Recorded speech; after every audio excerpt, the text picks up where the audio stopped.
Hi, my name is Amber, and I want to basically start off with my position paper that basically states that human trafficking is one of the biggest issues in international law. Now, there's many different problems facing our society and our world, but I do think forced sex is one of our biggest problems. Human trafficking is something that's been going on for a decade, for a very, very long time. However, there has been policies, there has been laws, and even organizations that have came up with different strategies to help the victims, also help to criminalize the traffickers. Now, human trafficking and how it works, most of the women who are trafficked are the victims that tend to be trafficked in another country. So they wouldn't be trafficked in the country that they're already originally from. It's usually a process that starts and a process how it's done. Most traffickers tend to put their victims in different places. Also, women who tend to be trafficked in Asia tend to be brought to America or Europe. It just really depends. Women who are trafficked in Africa tend to be sent to Europe, the UK. It really depends on what country they're from originally. Now, 80% of human trafficking is sex involved. 19% is labor force involved. Most people tend to think that human trafficking only involves sex. That's highly inaccurate. Most people think that human trafficking only involves women. That's highly inaccurate.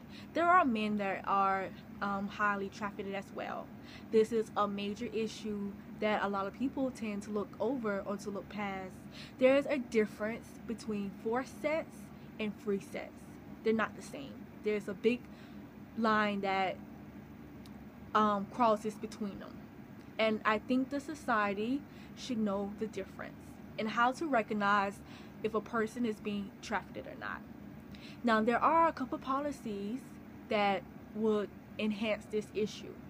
Now, as such, the Mann Act of 1910, which basically states the protection of the victims, and it goes into details or how the follow-up, basically giving a life for the victims, because once the victim goes into this situation, they have to have an outcome.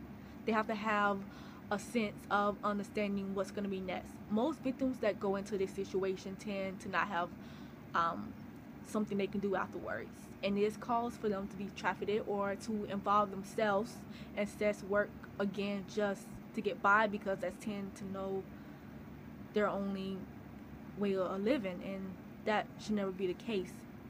Also, this same policy criminalized the traffickers with 20 years in prison.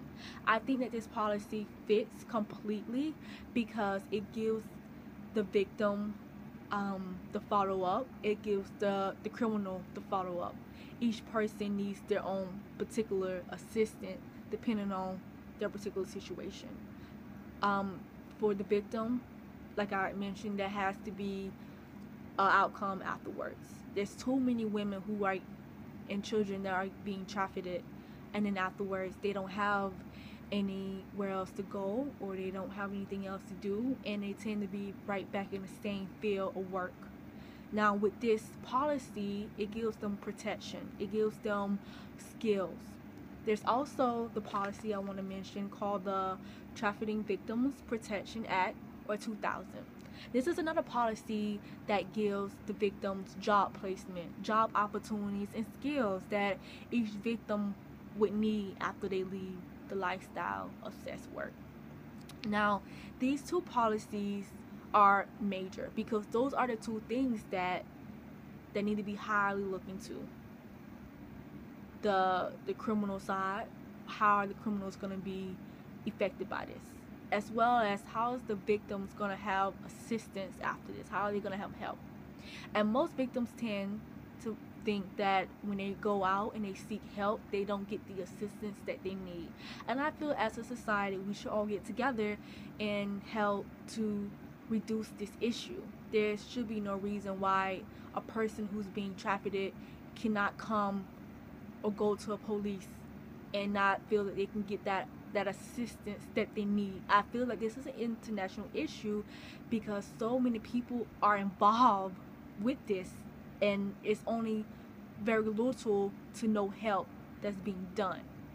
Now, for an average slave, it costs an average of $90, and this is US dollars, which is not a whole lot to pay for another person. Now, this is the main reason why I feel that this is one of the issues that need to be looked into, but this is also an issue that I feel people tend to kind of put on the back burner. This is something that's been going on for a very long time, and I think with the help of others and the governor officials, we can actually get this done and resolved. Thank you. My name is Amber.